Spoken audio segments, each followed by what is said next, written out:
This is Dr. Paul Connett, and we are very, very, very lucky, fortunate, all those good words, to have him talk with us because the country is being deprived of his wisdom.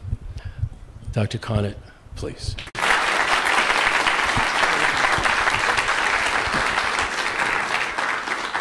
Thank you, John and Kathy, for organizing this, and thank you, Tony and Lisa from the Awareness Party. I've agreed to be an advisor to this party. I think it's very important that we get some ethics back into politics and into science, of course. It's rather dangerous for me to talk in this, with this venue, sponsored here by Uncensored, because the other side is on the ropes as far as the science is concerned. They cannot demonstrate that fluoridation is effective, and they cannot demonstrate that fluoridation is safe. So they're looking for a diversion. They're looking for a distraction, a diversionary tactic.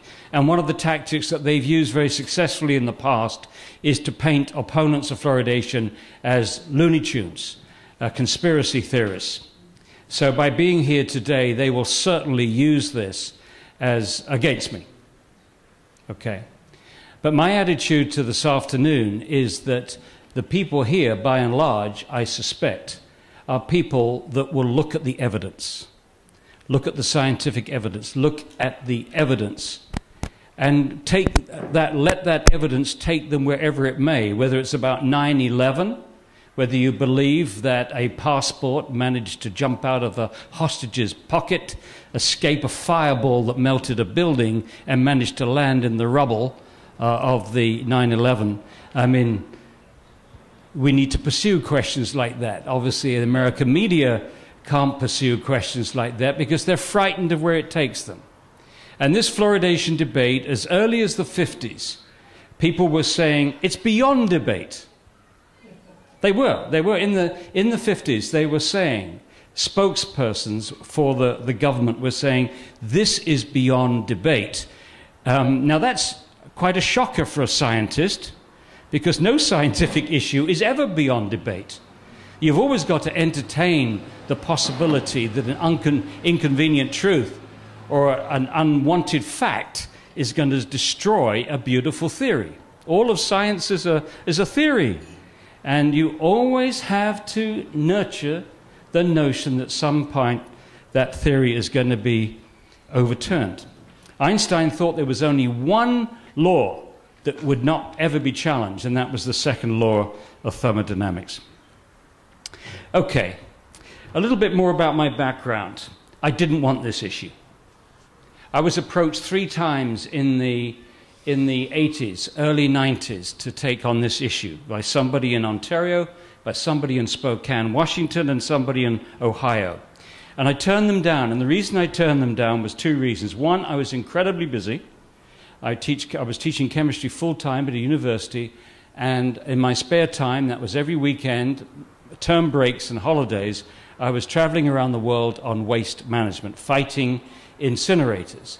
And to give you the end of that long story, after 25 years, that's taken me to 49 states in the United States, 7 provinces in Canada, and 54 other countries. This is actually the 5th time I've been to New Zealand.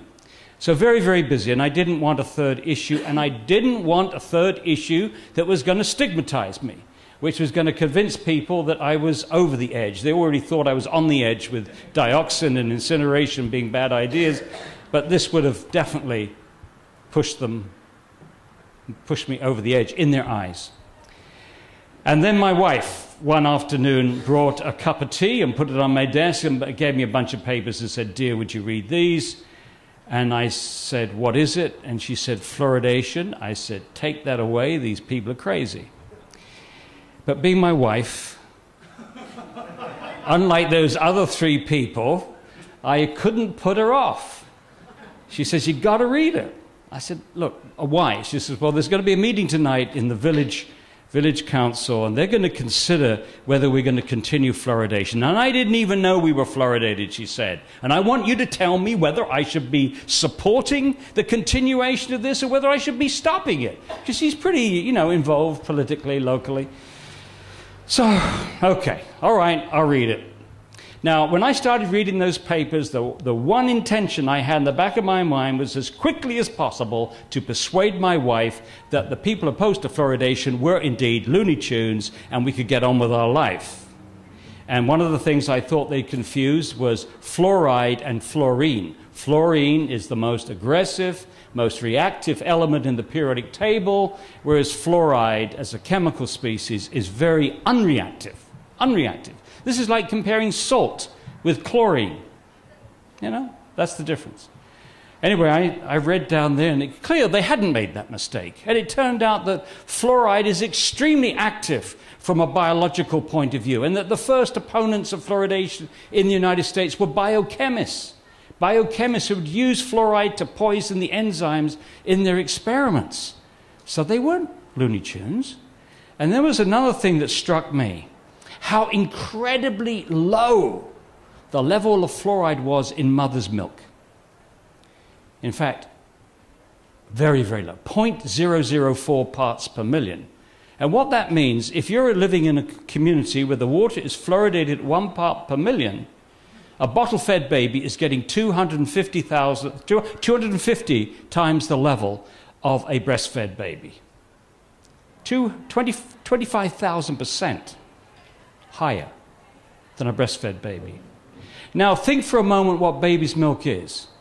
It's what Mother Nature has developed over millions of years of evolution to be the best meal for a mammal and for a human.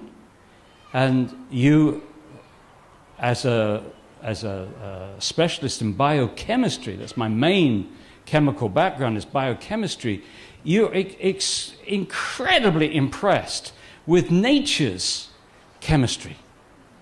It's incredible.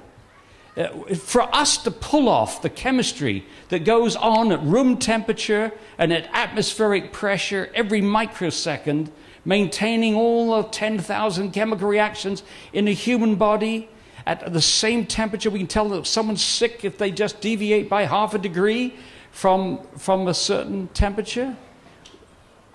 This incredibly complicated, exquisite chemistry operating with enormous, subtle feedback loop mechanisms and so on, we would need a chemical complex the size of New Zealand to duplicate that chemistry.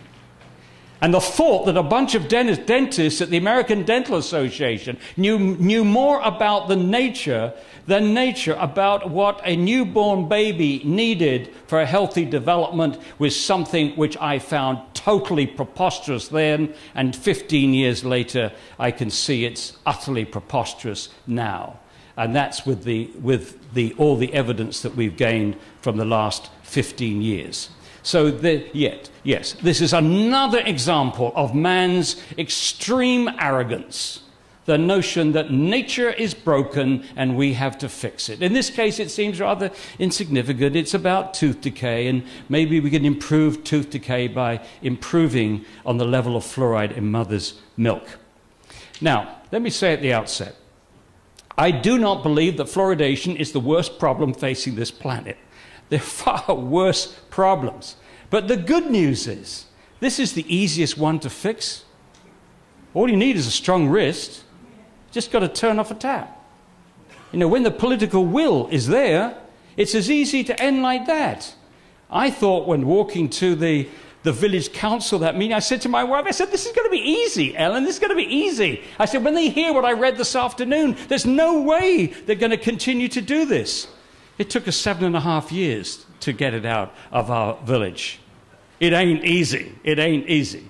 So to get that tap turned off, we need political will. We have to change. We have to get that political will. And the only way you can get that political will is by informing people, masses and masses of people. And that's become easier over the last 15 years because of the internet and because of the emails and so on. We can communicate better than we can ever communicate, people to people, like-minded people to like-minded people, and they can't keep hidden anymore the evidence. The evidence, all the studies are almost instantly available for anybody to read. They can't hide it anymore. They can't keep honest people, honest scientists, doctors and dentists away from the literature. And they've done their best to do that. They've done their best to keep people away from the literature with two strategies. One, trust us, we're authority, we've got white coats on, we're your government, trust your government, and all these organizations endorse fluoridation. How can they all be wrong? Are they out to hurt you? No, no, no, no. So you've got authority on the one hand, and you've got the other attack, which is the people opposed to fluoridation are Looney Tunes. And when you see the way they've gone after opponents, for instance, when Phyllis Mullinex published her pioneer study on the effect of fluoride on animal brain, she was sacked. She was fired. She was told that her work was no longer relevant to dentistry. So when people see what happens to opponents of fluoridation, it has a freezing effect. Most people don't like being ridiculed. They don't like being ridiculed in public. I did not look forward to being ridiculed in public, and it made me slow to react. Anyway, here we are, 15 years later, and I've just written a book on this. You talk about the 50 reasons, you should read that, but they're slightly dated. But this book is not. This was published in October. There's 80 pages of references here. 80 pages. And I said to my wife when I published this last October, I said, Ellen, it feels I've been constipated for 14 years and they've just let me have a crap. She said, don't say that. For goodness sake, don't say that. They'll think the book is a load of... No. Anyway, I've said it. That's the... I know, for me, this is 15 years of my life, and I'm so pleased I was still alive. I was so pleased I'm still alive to see that published, and if I was to go tomorrow, at least this part of my life is on track. Okay, let's go. No, but as I said to Lisa this morning with the awareness party, I said, whenever you're talking about toxicity of substances, there are lots of toxic threats that we know about. Don't forget sustainability, the two issues. There are a lot of things that we can do which are safe, but they're bloody stupid because they're not sustainable. And I'm thinking particularly of incineration.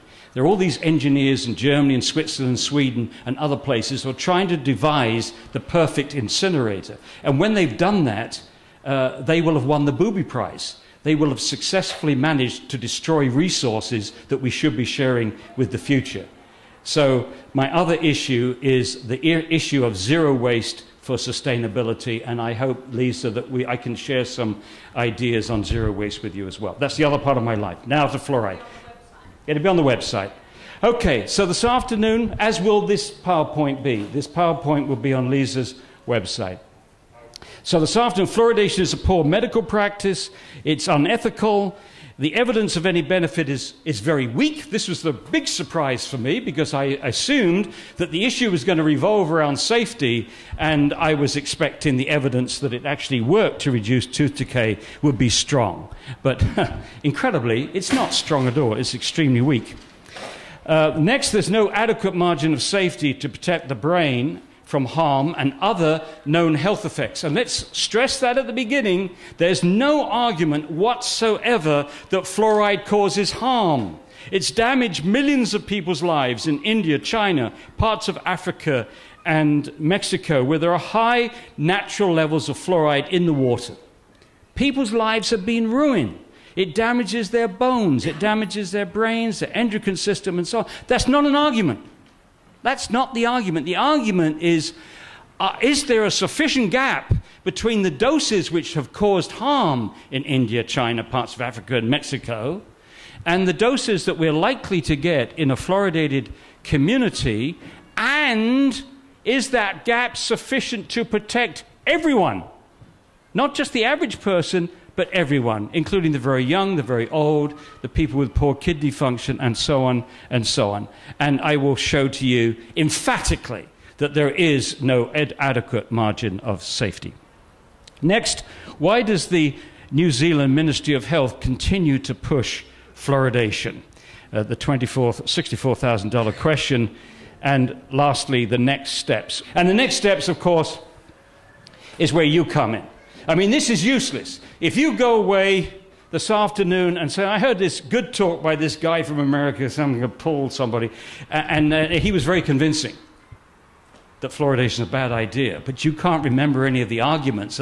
It's useless. So hopefully, if this is any good at all, it will be to arm you, to give you the ammunition so that you can win these arguments. You can win these arguments with your friends, you can win these arguments in public meetings, and so on. And of course, as I said, this PowerPoint will be available to you, as will with the book. So it's a poor medical practice. In the 1930s, there was a short experiment where they added iodine to the drinking water to fight goiter and other aspects of poor thyroid function. Didn't work because some people were getting too much iodine and they got overactive thyroid glands, so they stopped that. Then they added fluoride to the water starting in 1945, and since then they haven't used the public water supply to deliver any other medicine. None. And why is that? Because it's a clumsy tool to deliver medicine. Yes, you can get your engineers to control the fluoride concentration at the waterworks, but you don't control the dose, which is what hurts you. It's not concentration, it's dose. The dose depends upon how many liters of water that you drink. It's concentration times volume. It's milligrams per liter times number of liters. Now, I was in Australia a few weeks ago, and miners in Western Australia are drinking 10 to 12 liters of water a day. They're going to be wrecking their bones with that. In 30 years from now, these guys are going to be limping all over the place.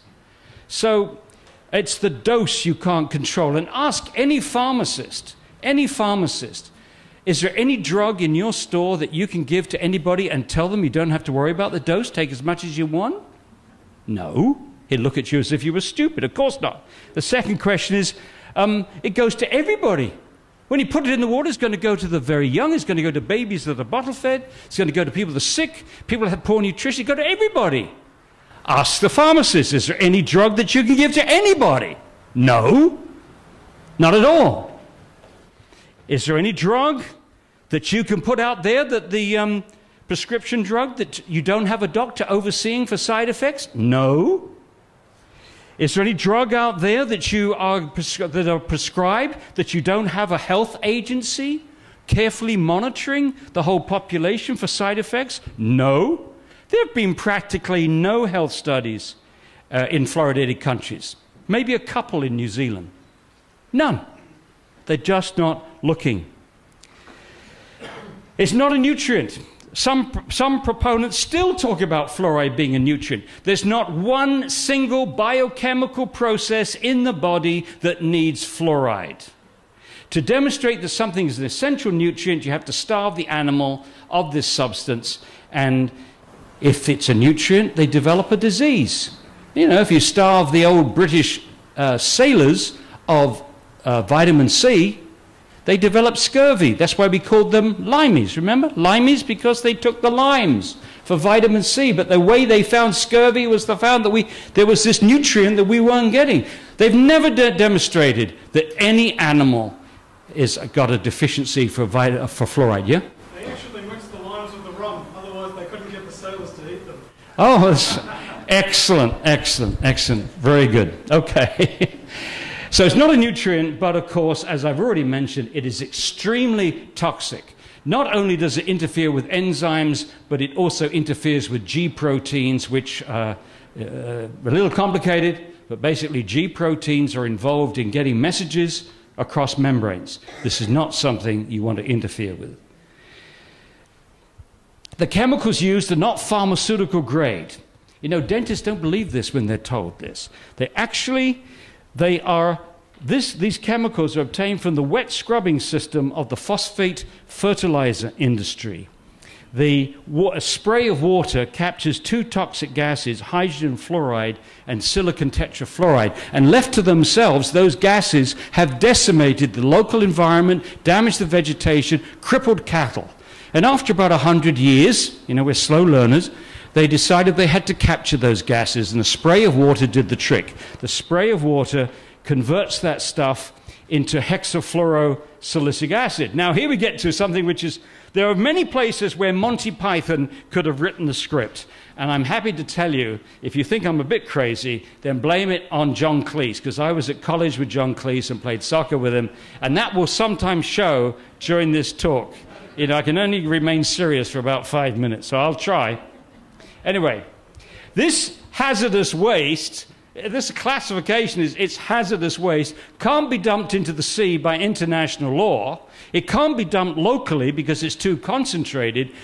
Get this. But if someone buys it from them, it's a product.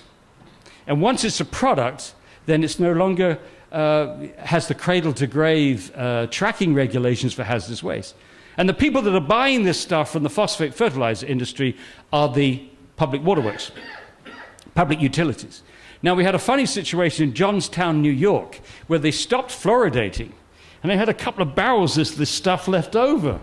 And they sent this memo around, which is hilarious. It said, "We have to find another community to use this stuff up within 2 months, otherwise it reverts to the hazardous waste classification, and it's going to cost us an arm and a leg to get rid of."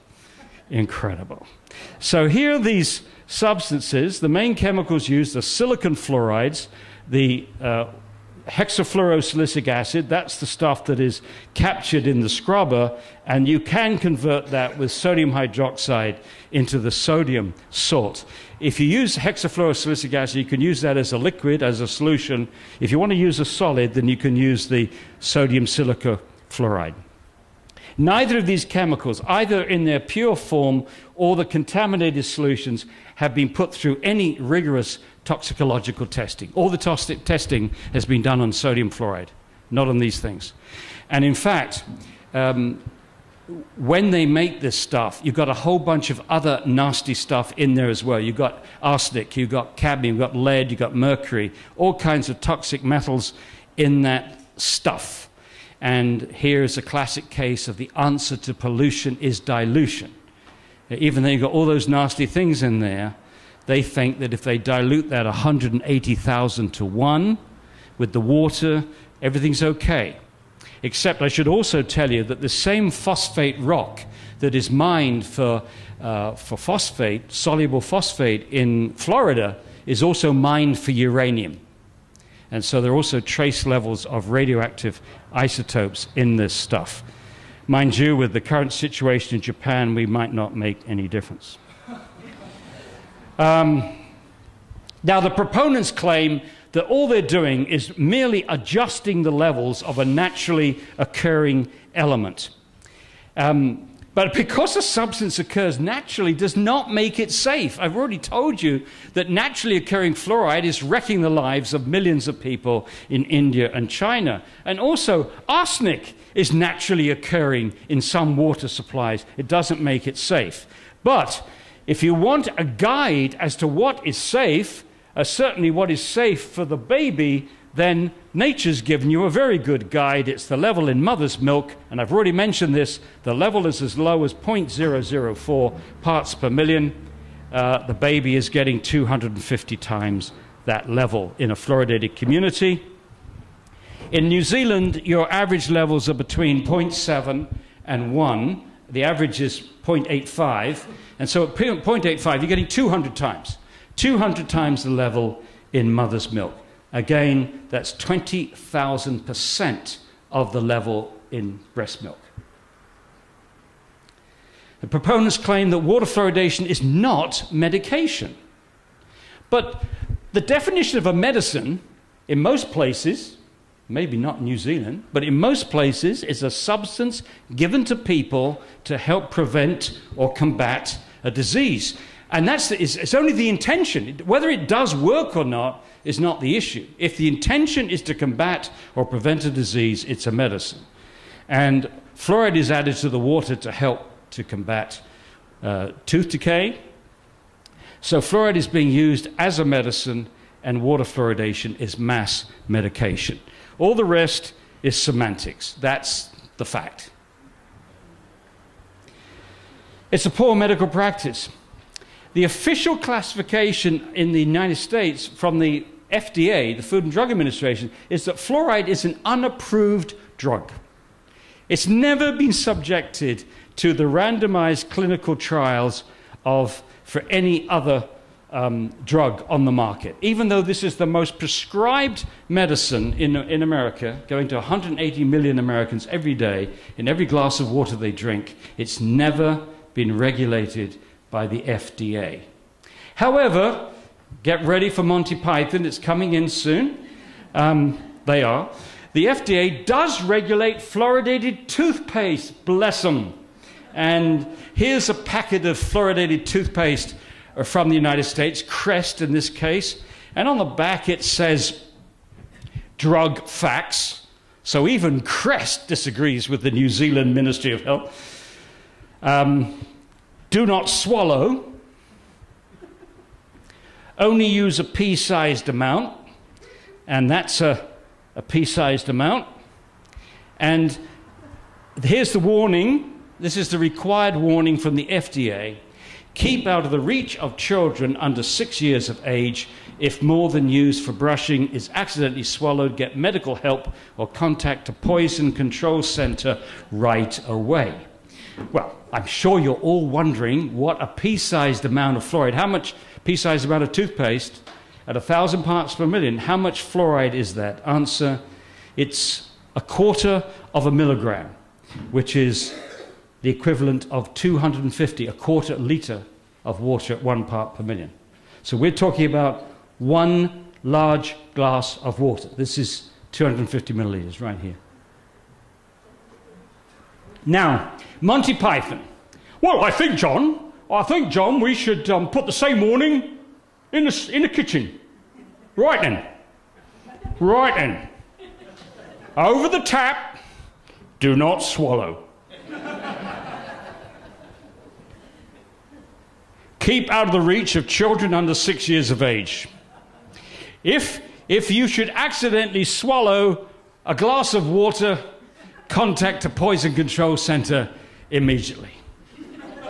Now, I can't help feeling that the FDA scientists there were so pissed off that they've never been able to regulate water fluoridation, that when they did this, they thought, this will end water fluoridation. When people join the dots, they will realize how ridiculous water fluoridation is.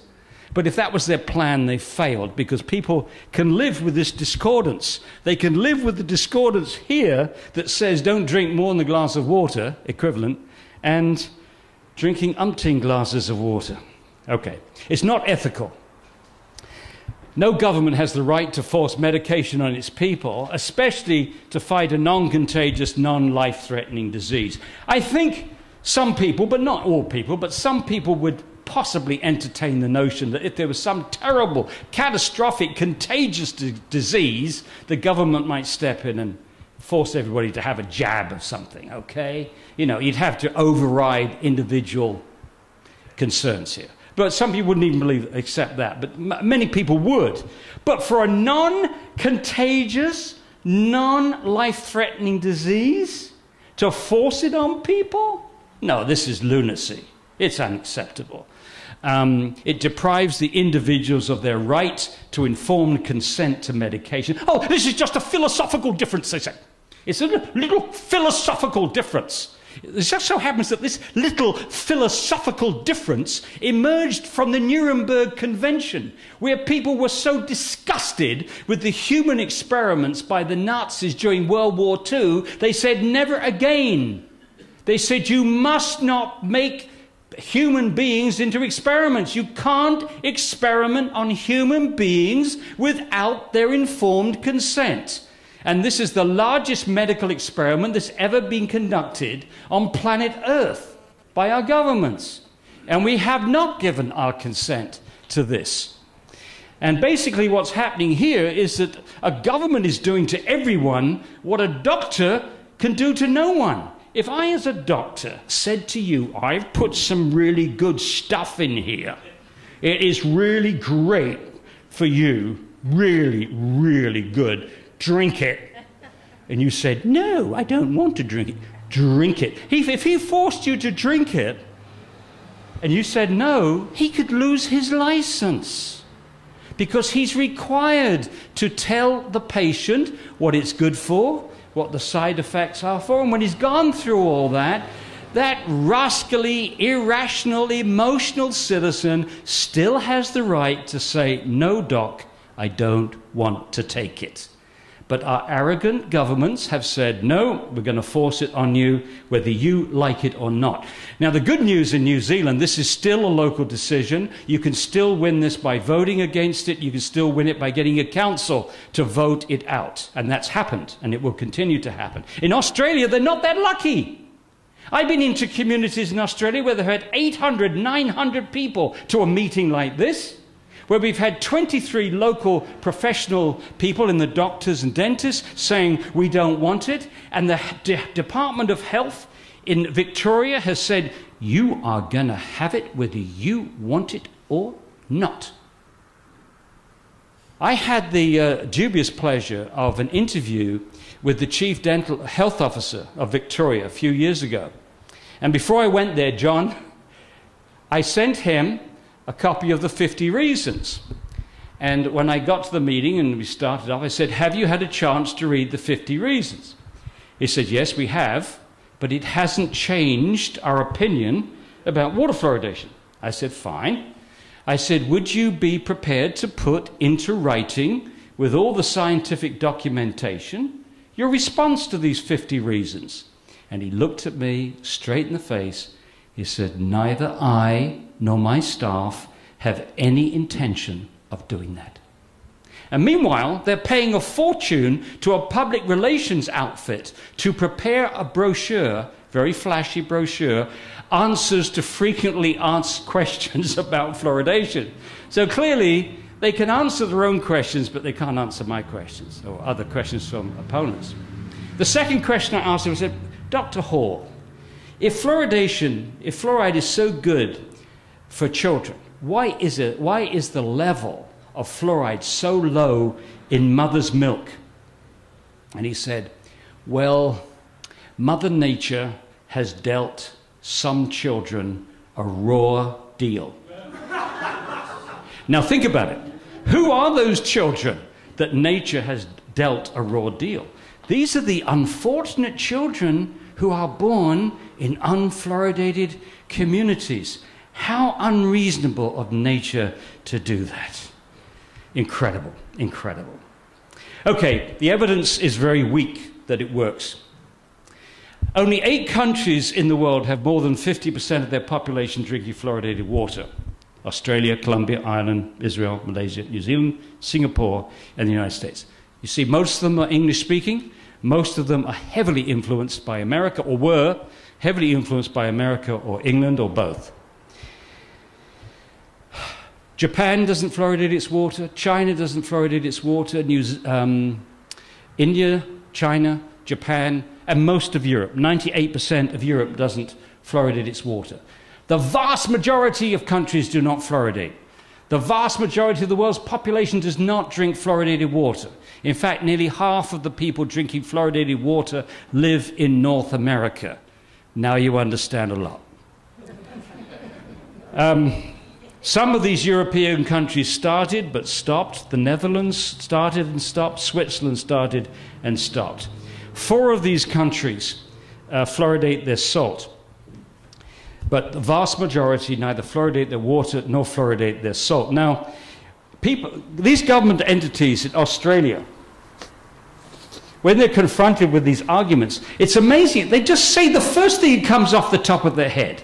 So when you bring up the fact that most of Europe is not fluoridated, they say, oh, well, that's because Europe doesn't have centralized water delivery systems. I go, what? What? Germany doesn't, France, Scandinavia, Netherlands, they don't have centralized water delivery systems? This is crap. But it's straight off the top of their heads. Oh, well, it's because Europe has high natural levels. Maybe 1 or 2 places, but certainly not all over Europe.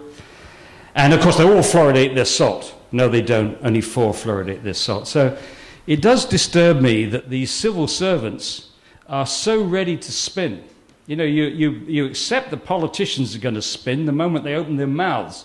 But you shouldn't expect that from civil servants, right? I thought that civil servants were meant to give the decision makers objective information. That's what they're paid for. Yes. Okay. Most countries don't fluoridate their water, but according to World Health Organization data, their children's teeth are just as good as those that do. This is World Health Organization data. We've plotted it, but it's their data for 12-year-olds, tooth decay, from the 1960s to the present. And you see that tooth decay is coming down as fast in all these countries as the fluoridated countries. So there's 4 fluoridated countries here.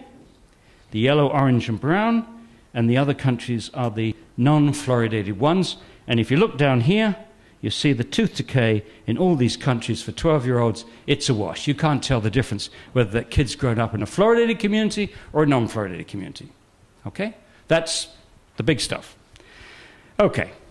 Comparing US communities. This is the largest survey ever done in the United States. It cost the taxpayers about $4 million. They looked at the teeth of 39,000 children in 84 communities. And this is what they found.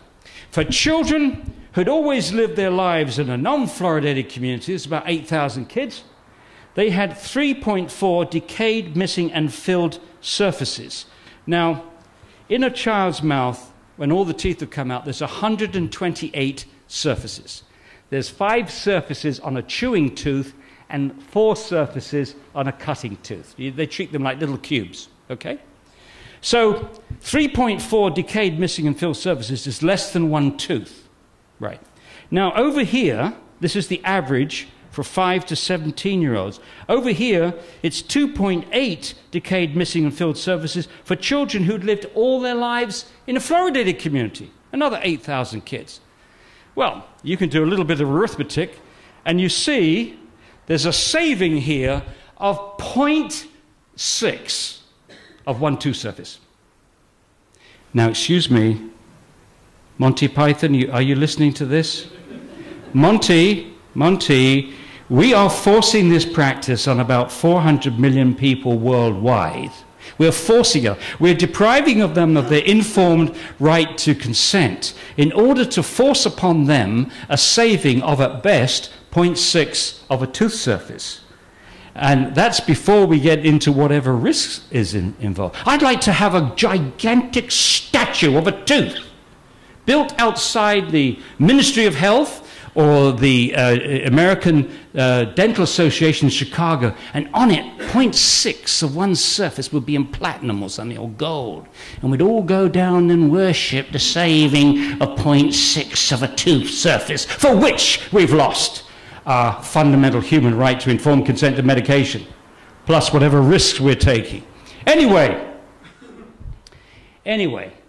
you think that's meager? It's even less in other countries. In Australia, the savings in 2 states, this was Western Australia 0.12 and Queensland 0.3, the difference, lifelong difference in tooth decay of the permanent surfaces. And this other study done in South Australia in 2004, no statistical difference in the permanent teeth, in tooth decay in the permanent teeth, between kids who drank fluoridated water all their lives or kids who drank tank water. The important thing to note about all these studies that I'm citing, and I'll try to remember if one does not fit in, but none of these studies are coming from anti-fluoridation scientists. These are all studies from pro-fluoridation dentists, okay? This is their stuff. So they can't quibble with it because it's their information. Armfield and Spencers are adamantly promoters of fluoridation from Adelaide University, Colgate-sponsored. What about New Zealand? Well, you have a wonderful example in Auckland. Robert Mann is here. He's a colleague, was a colleague of John Cahoon at Auckland University. And Bill Wilson over here was also a close friend and colleague of John Cahoon. One of my heroes. I met him in 1997 when I was here on Waste, fighting incineration in Mary. And I interviewed him on videotape, and I was really humbled by this interview. I felt, my God, if I'm ever in his situation, I hope I have the same guts as he's had of actually going in public and saying, I was wrong. You know, if somebody eventually shows that this is a bunch of, you know what, I hope I will go to the public and say, I'm sorry, I goofed, got it wrong. Would I have the courage to do that, or would I just keep quiet? I don't know. But anyway, John Cahoon, as the chief dental officer of Auckland, and then as a councillor, was an avid promoter of fluoridation.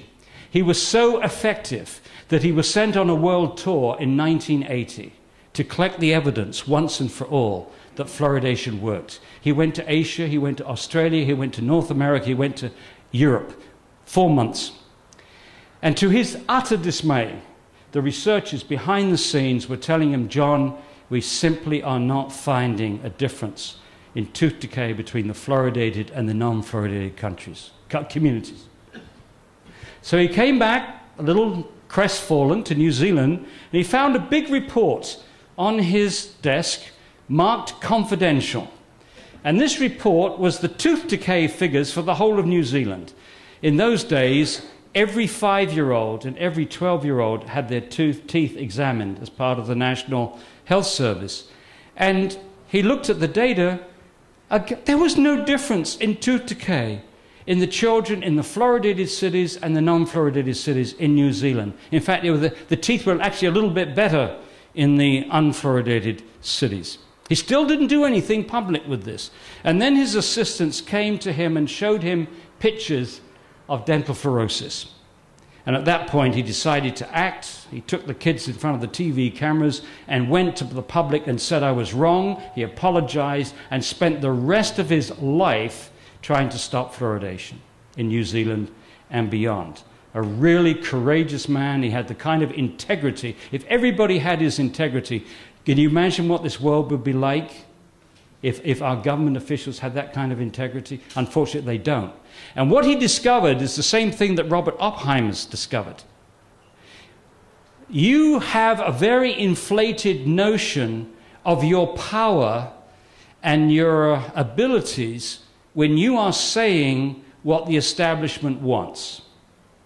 And when the establishment wanted an atomic bomb, Oppenheimer was a king. He was a god. But when he tried to, after the bombs were exploded and he saw the damage he'd done, and he tried to reverse, he tried to stop them developing the hydrogen bomb and so on, he was just tossed over like a rolled up plastic bag. He was no longer of any relevance to the establishment. He was saying the wrong things, and he had no power, no power. Worth remembering that. I call it the Oppenheimer factor. I found this myself when I was talking to groups around the world fighting incinerators. Oh, yes, everything I was saying about dioxin. Oh, yes, oh, what a brilliant man. Oh, I wish I had you as a chemistry professor at college. And then when I've gone back to those same groups and tried to interest them in fluoride, well, what a crazy guy. You're a pathetic little twerp. Fancy getting involved with fluoridation. What an idiot. So you realize you get a very inflated notion. If you're telling people what, like now here, you want to hear that fluoridation is bad for you, right? So I'm the king for a day. Wait for the next one. Anyway, one of the things that John Cahoon did, after a while, he took a PhD, and I think, Robert, you were one of his advisors, yes, for his PhD. And one of the things that he found was that the Hastings-Napier trial for fluoridation, which was started in the late 50s, was a fraud. Was a fraud. The very study that was used to promote fluoridation all over New Zealand was a fraud. And it was a fraud for these reasons. One, they dropped the control city of Napier after a year because they were finding the tooth decay was better in the control city than in the fluoridated city. So they got rid of the control quickly. And then at the end, when they described the drop in tooth decay, they didn't tell people that they changed their way of classifying tooth decay. It was far less stringent at the end than at the beginning. So the so-called 60% drop in tooth decay was a reflection of an artifact of how they were measuring tooth decay at the end compared at the beginning. But they never made it clear in their reports that they changed that methodology. So that was fraud. That was fraud. But here's an interesting letter that was sent out in 1962 by the director of the Division of Dental Health. I take it this is Ministry of Health. I'll read it. You probably can't read this. This is in the middle of this experiment now. No one is more conscious than I am of the need for proof of the value of fluoridation in terms of reduced treatment. It is something which has been concerning us for a long time.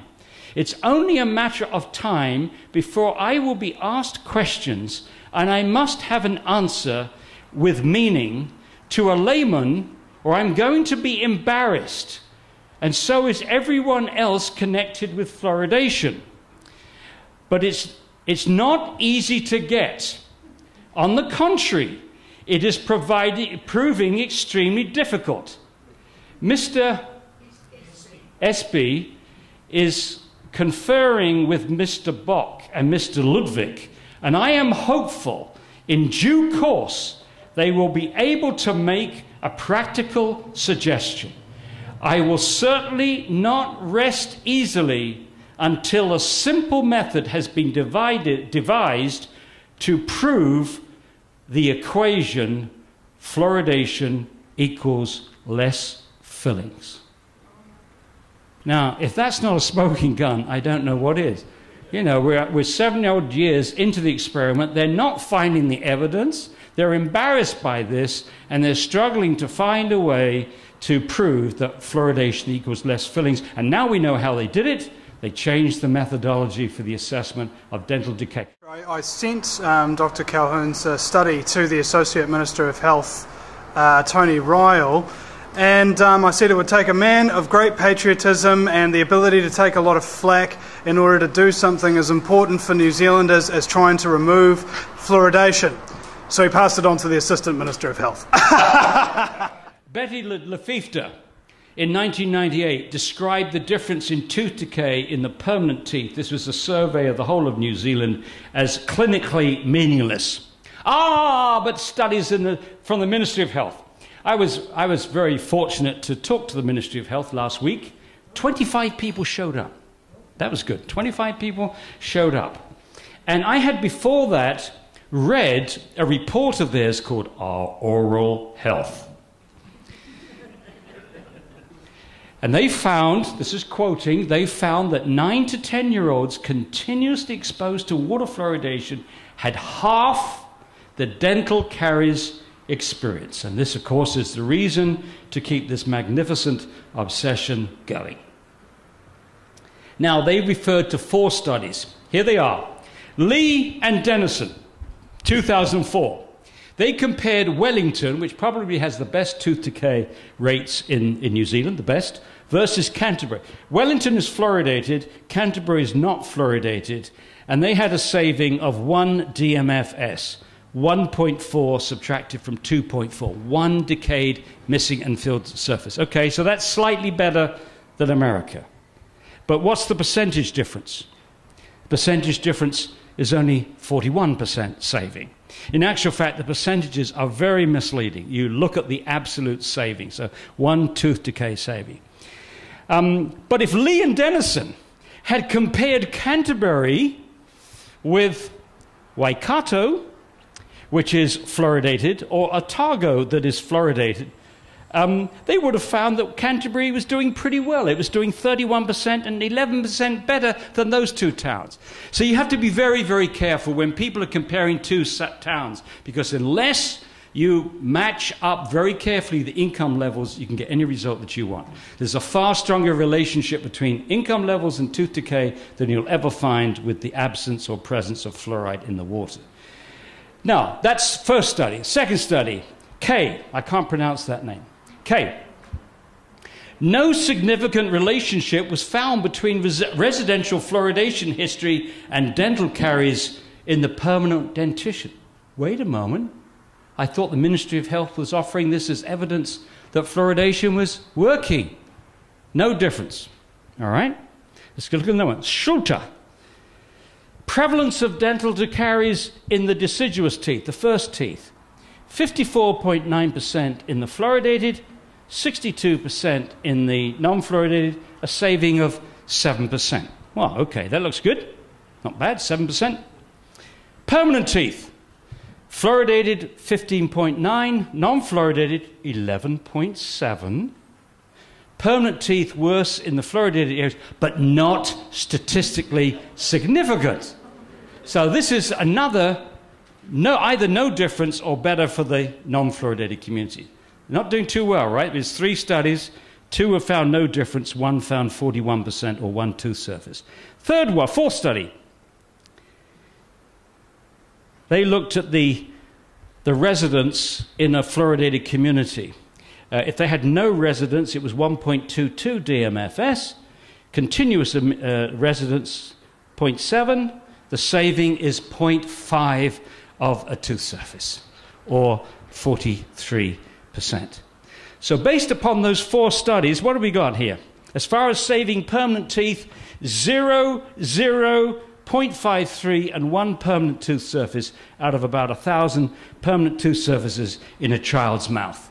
And this is translated into half that children who lived in fluoridated communities up to 9 and 10 had a 50% reduction in tooth decay. Now, are these people that incompetent or that devious? Because I don't think the average person really knows what they're being told here. When they hear something like half the tooth decay, they're thinking of half a mouth of less tooth decay. They're not thinking of half a tooth surface. No. This is deception. Let's carry on. Now, to add insult to injury, there's some evidence that fluoride delays the eruption of the permanent teeth. And a 1-year delay would eliminate all the benefits that we've seen up to now. Let me give an example. Oh, I should say this. According to the York Review, that they're very interested in citing, no study up to 2000 controlled for the number of erupted teeth per child. So no study actually controlled for the possibility that fluoride delayed the eruption of teeth. Now I hope you can understand this. If there's fewer teeth in the mouth at the same age, say you're looking at 8-year-olds, if there's fewer teeth, then there's going to be less tooth decay because there's less surfaces to decay. So that difference then is an artifact. So you've got to look at that. But none of the studies up to 2000 and none of the studies I've cited yet from America, Australia or New Zealand have actually allowed for this delayed eruption of the teeth.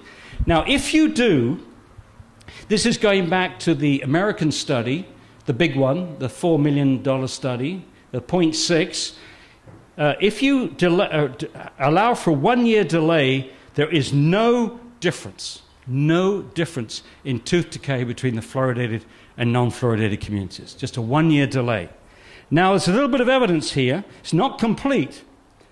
Apparently, according to this paper published in 2009, the dental age of children in Australia was found to be lower than the children in the UK by 0.82 of a year. In other words, you've got the chronological age of the children, and if you look at the number of teeth that are where the teeth are at, the stages of development, the Australian children are 0.82 years behind the UK children. Now, they didn't offer an explanation of this, but one possibility is the fact that Australia is over 60% fluoridated and England is only 10% fluoridated. It's suggestive, it's not conclusive, it's suggestive. But here is something much more direct. Komarek, in a European study, did control for delayed eruption of the teeth, and he found no difference in tooth decay between fluoridated and non-fluoridated communities. And another recent and important study, this is another American-funded study, they measured tooth decay as a function of how much fluoride the children were swallowing, not whether the kids lived in a fluoridated or non-fluoridated community where you're up against the vagaries of how much water they're drinking, whether they're drinking bottled water or whatnot. They actually estimated for each child how much fluoride they were ingesting per day. And they found no relation between tooth decay and the amount of fluoride ingested. So how do you explain this? We've either got very weak or we have non-existent evidence that fluoridation is doing anything for permanent teeth, the teeth that we have all our lives. Well, the answer came in 1999 when the Center for Disease Control, which is the big promoter of fluoridation in the United States, announced that the major benefits of fluoride are topical. Works on the outside of the teeth, not systemic. Oh my God. That was the point when fluoridation should have stopped right then. Because if fluoridation works on the outside of the tooth, fluoridated toothpaste is right there. It's available. 96% of the sales of toothpaste in New Zealand, I believe, is fluoridated. So people are out there, they're getting this topical treatment. You treat it out, put it on the teeth and spit it out. This solves both the health problem and the ethical problem. Because with fluoridated toothpaste, you're not forcing it on people that don't want it. And secondly, you're not exposing every tissue in the body to a known toxic substance if you spit it out. Even better if you just use toothpaste, but without fluoride in it's better. But that's another story. We can talk about xylitol and other things later.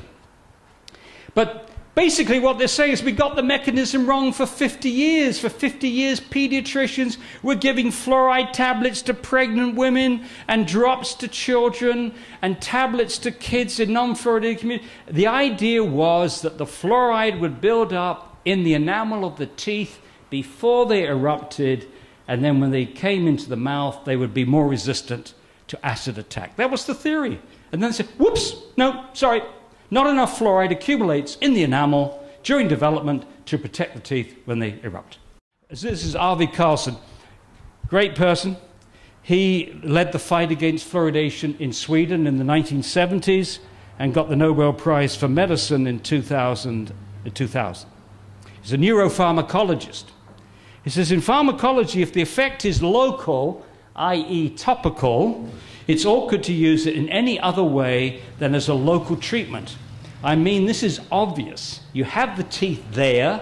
They're available for you. Why drink the stuff? Well, of course, he's only a Nobel Prize winner. And so we should get John Cleese onto this, okay? John Cleese says, well, you know, you people in New Zealand, you're so frightened of the sunshine, aren't you? You put all this stuff over your face and you run around looking like Eskimos when you're playing cricket, right? We don't have to do that. You can just take that stuff and squirt it in your mouth. That suntan lotion. You squirt it in your mouth. You take it down, drink it up. Now, if someone suggested that to you, you'd say, wait a moment, this suntan lotion, isn't that meant to protect the skin from the sunlight? Yes, it is. Well, how do you know if I swallow it that it's going to go all through my body and come out and protect the skin? And by the way, is it toxic? I mean, these are two questions you would ask John Cleese and he suggests to you this solution, right? But our Ministry of Health doesn't ask sensible questions like that. Okay, we've got to part 4. There's no adequate margin of safety to protect everyone from known harmful effects. Now, I must tell you about this report because it's been largely ignored by New Zealand and Australia and all the other fluoridating countries, even though it's 507 pages, 1,100 references, and the most comprehensive and thorough investigation of fluoride's toxicity in water that's ever been undertaken. And the other piece of important news is it was undertaken by an independent, truly balanced panel. On this panel, they had 3 people that were opposed to fluoridation, 3 people that were very avidly for fluoridation, and 6 that had not taken a position. They thought it would take 1 year to review the literature. It took them 3.5 years. I was the only scientist that was invited to present my arguments in person for 45 minutes, just after the Center of Disease Control, which was a wonderful experience, because the CDC guy was the most boring public speaker that you've ever witnessed in your life. I mean, he was speaking, he was droning on, and his drone didn't even match the slides. He was out of sequence. And I looked and I was delighted because I saw the panel members before I'm going, they're all reading my stuff before I'm speaking. And they're not listening to him at all. They're reading my, all right, never mind. Never mind. It was a walkover, but never mind.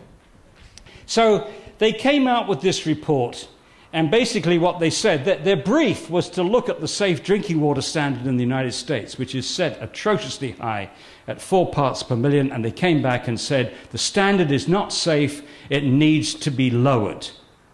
The very same day that this report is released, the American Dental Association says this is not relevant to water fluoridation. And 6 days later, Tweedledum caught up with Tweedledee and said, the CDC said, this is not relevant to water fluoridation. This report is consistent with our promotion of fluoridation at 1 part per million. Now, first of all, it shows these people have no understanding of toxicology because they're assuming because they were talking about 4 parts per million, this wasn't relevant to 1 part per million.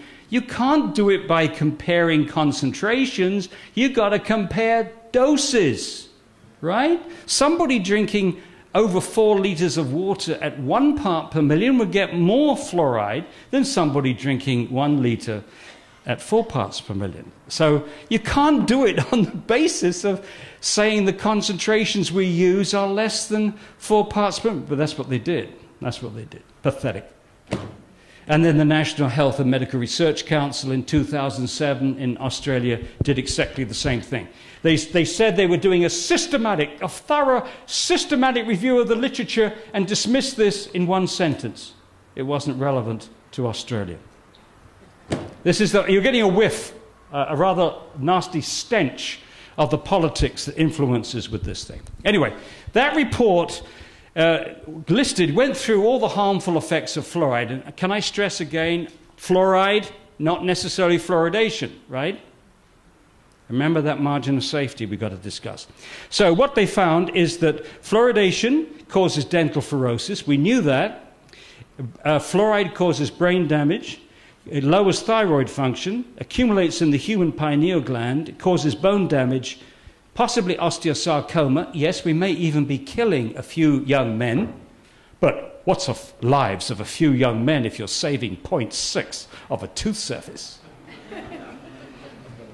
Some people are very sensitive to low levels of fluoride, which is exactly what you would expect.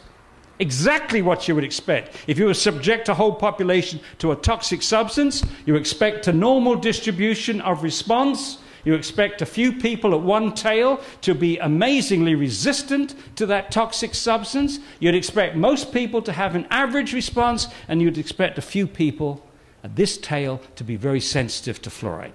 So when you hear about 1% being sensitive to fluoride, that's exactly what you would expect. Especially when they report the same symptoms that other people get at much higher doses. Okay. Dental fluorosis. The early promoters of fluoridation thought they could limit dental fluorosis, I'll show you pictures in a moment, to 10% of the population in its very mild form. This is what it looks like. This is very mild. These are white, opaque patches up to 25% of the tooth surface. And that's at one range, and the other range is little opaque patches on the cusp of the teeth, usually on the corner of the teeth. You look around to your friends in Auckland and see how many people got these little white opaque patches on the edges there. That's very mild dental fluorosis. Now, mild dental fluorosis is up to 50% of the tooth surface. And moderate, notice the word, moderate, affects 100% of the tooth surface with indentations and almost immediate discoloring. All of them can get discolored with time, but the moderate comes in and it's pretty discolored from the beginning. And in November of last year, the Center of Disease Control dropped a bombshell on the United States when they told us that 41% of American children between 12 and 15 have dental fluorosis, and it's gone up by 9% since '87. So 28.5% have very mild, 8.6% have mild, and 3.6% either have moderate or severe. And they also pointed out that there was more dental fluorosis in black children, Afro-American and Hispanic children, than white children in the same communities. And it looks as if that, for whatever reasons, people with a dark skin are more sensitive to fluorides, certainly for dental fluorosis and maybe for toxicity in general. And here are some of the reasons for this. One is if you have dark skin, you produce less vitamin D, I'm told. Also, Afro-Americans are more likely to be lactose intolerant, so they're not getting calcium, which to a certain extent offsets fluoride's toxicity.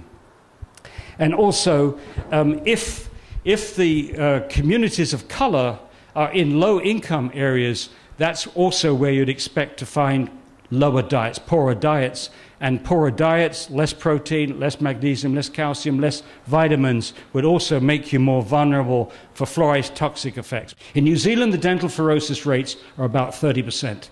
Now, the key question to ask is when the fluoride is damaging the growing tooth cells by some biochemical mechanism, what's it doing to the other tissues in the body? And I'm concerned about the baby's brain being exposed to 250 times more than mother's milk. This is what Arvid Carlson said. He wondered what would happen if an increase of exposure through bottle-fed babies would have on the brain. He said that in 1978. Since then, here's the National Research Council. It is apparent that fluorides have the ability to interfere with the functions of the brain. There have now been over 100 animal experiments showing that fluoride damages the brain. When the NRC looked at this, there were 5 studies which showed a lowering of IQ, and now there's 24. There's 24. One was published just a few weeks ago. These studies mainly come from China, from Iran, India, and Mexico, that fairly moderate exposure to fluoride lowers IQ. This study from China is very important to me. I actually went to China at Zhang's invitation. I looked at the 2 villages where he did this study. For eyeballing it, the only difference appeared to be the level of fluoride in the water. They actually controlled for lead and iodine, which could interfere with IQ. And he found a drop of 5 to 10 IQ points across the whole age range. In fact, found a shift. The whole IQ curve was shifted over. This is for males. The black line is the low fluoride. The purple line is the high fluoride. So a whole shift in the IQ curve. Fewer very bright kids, more mentally handicapped kids. Similarly with the females, the whole curve is shifted over. And he estimated that the lowering would occur, the threshold was 1.9 parts per million. This next slide is the most important slide. If you could remember this, it would be great. I'm now going to show you what I mean by margin of safety analysis. There is no adequate margin of safety to protect all of New Zealand's children from this effect. Zhang found that the threshold was 1.9 parts per million. But don't forget, this was a small study group of a homogeneous, I mean, they're all Chinese, they all have similar everything in these villages except fluoride. Now you've got to extrapolate to protect all the children in New Zealand, different ethnic groups, different nutritional status, different everything, all over New Zealand, completely different. And what we normally do in a situation where you found a harmful effect in a small study group, and you're extrapolating to protect, to find a level that protects everyone, you divide by 10. That's called the intra-species variation. You're saying we expect some children to be 10 times more sensitive than others to any toxic effect. So, the first thing we have to do is to convert this concentration to a dose. So, I'm going to assume that these children were drinking just 1 liter of water a day. And I've done a sensitivity analysis on this, and it really doesn't make a huge difference whether you assume they were drinking half a liter or 2 liters a day. So keep the arithmetic simple. 1 liter. So those kids were getting 1.9 milligrams per day of fluoride and lowered their IQ.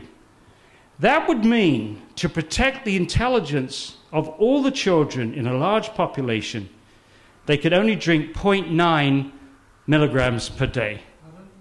0.19 milligrams per day. That's 1.9 milligrams divided by 10.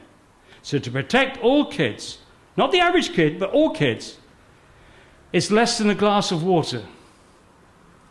Less than a glass of water. And that's why fluoridation should be ended tomorrow. You may be lowering the IQ of your population, not by a huge amount, but even a little amount may not be of great significance for one individual, but it's that shift in the whole population which is the issue. You know, when we had lead in gasoline in the United States, we think we shifted the IQ down for all our kids by 5 IQ points. The average went from 100 to 95, not a big deal. But if you did that in the whole population, you would halve the number of geniuses in your society and double the number of mentally handicapped. That's why it's serious when you see a whole shift like this. Anyway, the first thing that they would do is to try to destroy Zhang's methodology. That's typical. They don't reproduce the study, they just challenge the methodology. They're going to have a hard job this time because Zhang resubmitted that study with some modifications, updates to the environmental health perspectives. This is one of the leading environmental health journals in the United States. It's published by the National Institute of Environmental Health Studies, which is part of our Department of Health, and they accepted it. And they peer-reviewed it and accepted it for publication. We distributed a published online copy, and then to our dismay, it was withdrawn. Zhang had to withdraw this because some of the material had been published before. Now, some journals will let you do that. They'll say, okay, yeah, you had some of this before, but you've updated it, it's okay. And he had updated it, but he had to withdraw it. But the thing to note here is it wasn't withdrawn because the methodology was weak. The methodology was peer-reviewed and published, was prepared to publish by America's leading environmental health journal. So they can't destroy the methodology. And meanwhile, about a week after that was withdrawn, another study came out from China which looked at even lower levels, between 0.3 and 3 parts per million. Conclusions: overall, our study suggested that low levels of fluoride exposure in drinking water had negative effects on children's intelligence, and they found a relationship between the fluoride levels in the urine, which is closer to individual exposure. The level in the urine is close to the level that you are exposed to, it's related, and lowered IQ scores, and they actually plotted IQ, and the IQ is coming down as the level of fluoride in the excreted urine, meaning the exposure to fluoride, goes up. And that was, the p-value for that relationship was 0.0001, meaning it's very statistically significant, and the end result is an increase in the fluoride concentration by 1 part per million is associated with a decrease of 0.59 IQ points. Again, not huge, but significant because we're talking about something being done to everyone. So we're left with two preposterous notions. What parent in their right mind would put their children's teeth above their brains? And what government would support a program aimed at lowering tooth decay by at most 0.6 of one tooth surface if it lowered the IQ of the population by even a small amount? It's interesting, 0.6 of a tooth decay and 0.59 IQ points for, okay. And the answer is, of course, New Zealand would be prepared to do that. Just quickly, osteosarcoma. You can see the science and the politics here. Bassin, who's a dentist, got her doctoral thesis in Harvard, and she found that young boys exposed to fluoridated water in their 6th, 7th, or 8th years, this corresponds to the mid-childhood growth spurt when the bones are turning over rapidly, and a 5 to 7-fold increased risk of developing osteosarcoma by the age of 20. Osteosarcoma is a bone cancer which is frequently fatal for young men. So this is where I say we might be killing some young men with this practice. Not many, because it's a fairly rare cancer. Now the politics. Her boss, Chester Douglas, who is a consultant for Colgate, a promoter of fluoridation, just somehow for the next 4 years failed to tell anybody that his graduate student had found this, including going to the British Fluoridation Society 1 year later in 2002 and saying to the British Fluoridation Society, my work shows no relationship between fluoridation and osteosarcoma. Oh, they were so pleased to hear that. But he didn't tell them about his graduate student's work. Totally unethical, totally unethical. I mean, he could have told them and given his reservations, but not to tell them, unacceptable. She eventually published her study with 3 co-authors. In the same issue of the journal, up pops Douglas again and puts in a letter discounting her findings. He says, my larger study will not show the same results as Bassin.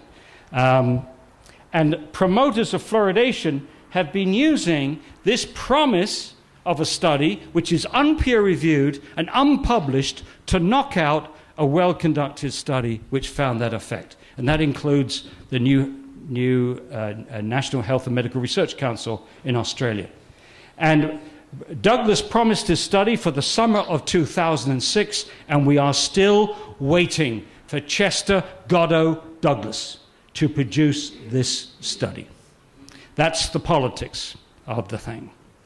Thyroid function, several lines of information indicate that fluoride exposure has an effect on thyroid function, and if fluoride lowers thyroid function, it would explain the delayed eruption of teeth, the lowered IQ in children, and also the fact that we have a huge increase in hypothyroidism in the United States.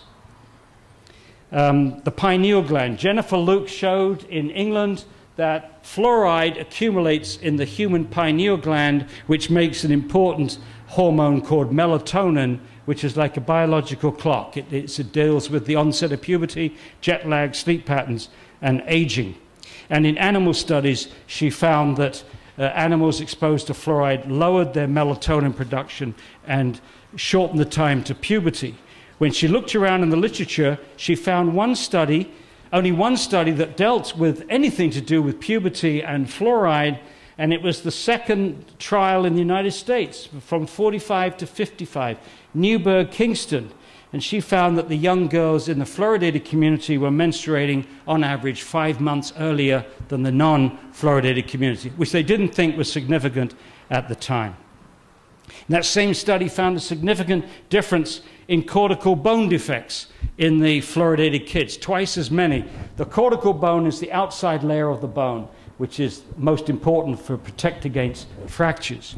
Again, not felt to be important, but this study in Mexico showed that for children, as the severity of dental fluorosis goes up, meaning the exposure to fluoride before the permanent teeth come out, the incidence of bone fractures increased in a fairly linear fashion for both children and adults. Again, the promoters just content themselves with criticizing the methodology. There's been no attempt to reproduce this study in fluoridated communities. Similarly with arthritis, we know that the first symptoms of fluoride is damage to the bone in India and China, just like arthritis, pains in the joints, stiffness of joints, and so on. And we have 1 in 3 American adults with arthritis. You ask a doctor, Doc, I got arthritis, what causes that? And he says, we don't really know. We think it's got something to do with aging. Well, it could be something to do with aging in a fluoridated community, whether you live 10, 20, 30 years, 40 years drinking fluoridated water. No one is looking in any fluoridated country. And we're also concerned about bone fractures. The NRC conceded that bone fractures was an issue with fluoride. Fluoride hardens the bones, but makes them more brittle. And whether or not that will have an influence on hip fractures is something I don't have time to go into, but there's one important study. If you go to chapter 17 in our book, we go into that in some detail. Now, as far as New Zealand is concerned, I should warn you that tea drinkers may have a problem here. The fluoride levels in tea, particularly in England, you know, you go to England, then first thing in the morning, they knock on your door. You're sound asleep, and this perfect stranger comes in. No, would you like a nice cup of tea, dear? So you have a cup of tea before you're awake, then you have a 2 or 3 at breakfast, then you have 11s, then you have lunch, and then you have tea time, of course, and it goes on all day. They have hundreds of cups. Well, here are the levels of various different kinds of tea, and if you assume that 1 litre is 8 cups of tea, or 4 mugs, somebody drinking 8 cups of tea could be getting anything from 1 to 7 milligrams a day. If you drink 16 cups of tea, you could be up to 14.6. This person here is going to be getting levels of fluoride which are associated with the tripling of hip fracture rates in China. So a heavy tea drinker could damage their bones. Now, and also don't give tea to kids too soon because of their brains, okay? But it may be, we may be lucky, it may be because the tea drinkers in Australia, New Zealand and England have milk in their tea, and it's possible that the calcium in the milk is partially protective. You could hope you can swing on it. But what I recommend is that you mix. Don't just drink tea. Drink tea, drink herbal tea, drink coffee, drink water, mix it around. Don't have just all tea, okay? And also, this argument is another argument why you don't want to fluoridate countries like New Zealand and Australia and England, because you're already getting a lot of fluoride from the tea. But I have some questions. Can we leave the questions to the end? Because I want to finish. I'm nearly finished, okay? Okay. This is the thing which I find shocking, and this is the subtitle here, How Hazardous Waste was Added to Our Drinking Water and the Bad Science and Powerful Politics which keep it there. So the bad science is coming up. It's atrocious. No fluoridated country has have done their own studies to investigate a relationship between fluoridation, lowered IQ in children. In actual fact, there's one small study in New Zealand, but that's it. Behavioral changes in children, arthritic symptoms in adults, hypothyroidism, increased bone fractures in children, melatonin levels in children, early onset of puberty, Alzheimer's disease, and haven't tried to put on a scientific level these reports of people being sensitive to fluoride. This is atrocious. This is irresponsible. I mean, it's a violation of basic, common sense, medicine. Doctors are not trained to even recognize these symptoms. They're not trained at medical school. And talk about censorship, John. People have been trying to get me to give, asking the professors and the deans of Otago University for me to go in there and give this talk. And the dean of the medical school and the dean of the dental school are refusing point blank to allow me to come in to give a talk. When students independently asked me to come in, the dean called the students in, and now that's been quashed. And the motto for this university is Dare to be Wise. So Otago University, Dare to be Wise. But it gives you some indication of how little information that doctors are getting on this issue, at least in Otago. Maybe they're getting more in Auckland, I don't know. No.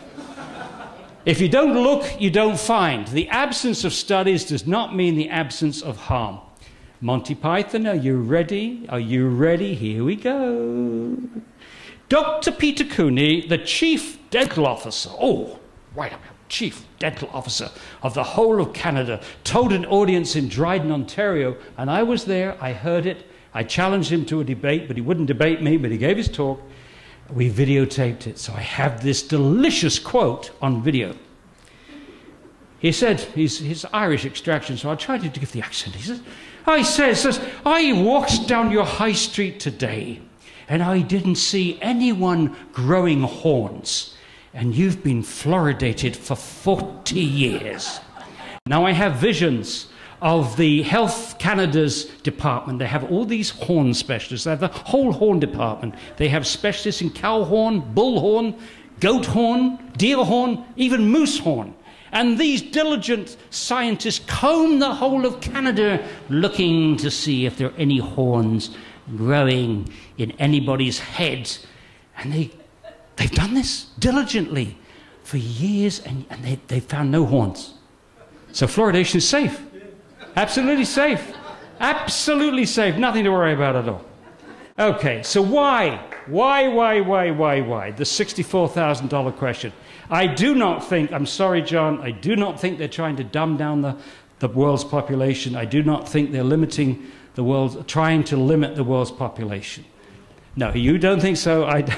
You think so, I don't think so. But anyway, but the only rational explanation that I can come up with, which is only halfway there, is that these health agencies continue to promote water fluoridation, even though the science indicates that it's neither effective nor safe, is because it's, for whatever reasons, it's become more important to protect this practice than to protect the people.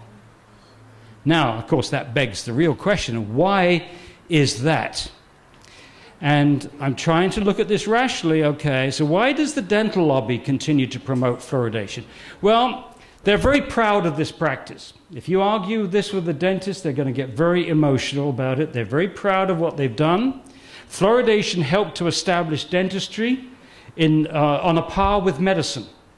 You know, the fluoridation research took place in the 40s. The first trials began in 1945. The US Public Health Service endorsed it in 1950, but in 1948 they built the National Institute for Dental Research in Washington, Bethesda, Maryland. So this is when dentistry became on a par with the rest of medicine in terms of getting the big money for research. All of a sudden they're on the map. And fluoridation is the backbone of public health dentistry. So don't think they're going to take this lightly. They've built their reputations, their identity around fluoridation. Dr. Hardy Lineback in Canada confirms that dentists today are getting more money treating dental fluorosis than they are treating dental decay. So they haven't lost money with this. And they've certainly made their careers and reputations. Actually, I'm less interested in why the dentists keep doing this as to why the health bureaucracies continue to promote fluoridation. And before we can answer that, we've got to think of these bureaucracies at three levels: at the bottom, in the middle, and at the top, or the top of the chain of command. When you think of the Ministry of Health, you've got the Ministry of Health in Wellington, right? And they are feeding their policies to district health boards, which in turn are feeding them to local health boards, and eventually, right at the bottom, you have the doctors. Now, as far as the bottom is concerned, you've got thousands of doctors and dentists who believe in fluoridation. I believe in fluoridation. It's the best thing in the world that's ever been made, because that was all I was taught in dental school or medical school. That's all my professors taught me, was that this was a holy experience, this fluoride, God's gift to teeth. Anyway, but the trouble is, you see, that now that they've left dental school and medical school, they don't have time to read the literature. The three authors of this book, we're all retired chemistry, physics, and biology professors. So we had all the time in the world to study the literature. They don't have that time. And I don't hold that against them. The only thing I hold against them is, without reading the literature, they're prepared to go to the public and say this is safe. And they shouldn't do that unless they've read the literature. They're just second-hand. They're passing on second-hand opinions as if it was their own. So they put that white coat on and say, I'm your doctor, I tell you it's safe. Okay, in the middle of the chain of command, what do we know about that? Bureaucrats are trained to promote, not to question policy. And if you're a bureaucrat and you're seen to challenge policy, you bye-bye, yeah. You don't make much progress in that. You're seen as a troublemaker, as, you know, awkward. That Smith is awkward. Keep your mouth shut, Smith. Okay, so that's the middle of the bureaucracy. So we're left with the top of the bureaucracy. At the top of the chain of command of these health agencies, their major concern is credibility. Credibility. And this is my equation. Lose fluoridation, lose credibility. Lose credibility, and you lose or threaten the public's trust in other important public health policies. And you can guess what some of those policies are. You see, when you get to that, you look at the difference between this almighty battle for 0.6 of a tooth service. Give me a break. The Ministry of Health has just given $1.2 million to an outfit to promote fluoridation. Is this all for 0.6 of a tooth service? Could be. I don't think so. But when you get to some of those other health policies, then you're into multi-billion-dollar interests. And something which they would, you see, you know, one of the interesting things about human behavior is all of us sometime rationalize bad things with good reasons. We find a good reason for doing the bad thing, which is often uncomfortable. It's uncomfortable, but we make it comfortable for ourselves. We have that amazing ability to do it. Let me give you an example I dreamed up and see if this works for you. Okay, so I'm in my 50s, and I'm working for a drug company. And I've discovered that one of the drugs which is earning a huge amount of money for this company is actually causing this health effect in my experiment. Now, I take this to my boss, and my boss says, don't you dare let that out. This will cost the company billions, and you know, you're out if you do that. Now, that guy says, gosh, if this was me acting as a freewheeling individual agent, I would tell that boss to go and stuff it. I'm not going to do it. But I'm not a free agent. I have a wife. I have 3 children. I have these children at university. Their futures all depend upon my keeping this job at twice the amount of money I could earn elsewhere at 50. So even though this is against my interests as an honest, decent person, I'm going to sacrifice that in the interest of my wife and children. Now, I only give that as an example of how you can rationalize doing something which is bad, but pretending to yourself you're really being quite a noble person going along with this thing. And I suspect that something is happening here, that they have decided that if they say that they made a mistake with fluoridation, it's going to affect other health policies which they are convinced are saving lives, improving lives, doing all kinds of things, and those would be threatened. And that's why they must keep fluoridation going. And what I said to them, and of course public health policies really do depend upon the public's trust. The public's got to trust. My response: I argued to the Ministry of Health last week that coming clean and stopping their support for fluoridation and switching to, say, the promotion of topical treatments and better education for diet, John Cahoon's PhD thesis makes that point, that education is more important than fluoridation. Health agencies would improve their credibility and regain the public's trust. So in other words, by keeping fluoridation going, when more and more people realize that this is crackpot, the science is not there to support it, is only going to undermine more and more the public's trust in them, and it's going to make it far worse than them. So bite the bullet, come clean, and you know from individual cases where people have the courage to do that, they don't lose. Ultimately, they win because people respect them more for admitting they've made a mistake. Now, the science is on our side. If you go to FAN New Zealand's website, you'll find the scientific arguments. If you go to our website, you'll find the scientific arguments. You'll find the health database that my son put together. You will also find that you can access this report online from our site. You can search it electronically from our site. So you've got access to that. You've also got access to this video. It's only 28 minutes long. It's 15 scientists, 3 scientists who wrote this. Arvi Carlson, Nobel Prize winner, 2 former EPA, US EPA scientists, Sir Ian Chalmers, and a few other distinguished, Phyllis Mullinex, who did the first animal experiment with fluoride on the brain, myself, Vivian Howard, really good, important people. And that's important for you to share with people, because those who think that people opposed to fluoridation are twerps, idiots, Flat Earth Society, when they look at this, there's no way. I think you do better just to get people to look at this rather than argue. Don't argue with them. Just try to persuade them to look at this with an open mind and then have the argument afterwards. And on that tape also is not only this on the tape that you can buy, but also the 28-minute interview with Chris Bryson and also a 59-minute interview I had from the crew at Alex Jones' show there. And that's the best interview I've ever done. That's 58 minutes of it. So you've got a lot of ammunition there. You have more ammunition today, and of course our book. So with this, you can really, we wrote this so that citizens would no longer be put down by the white coats.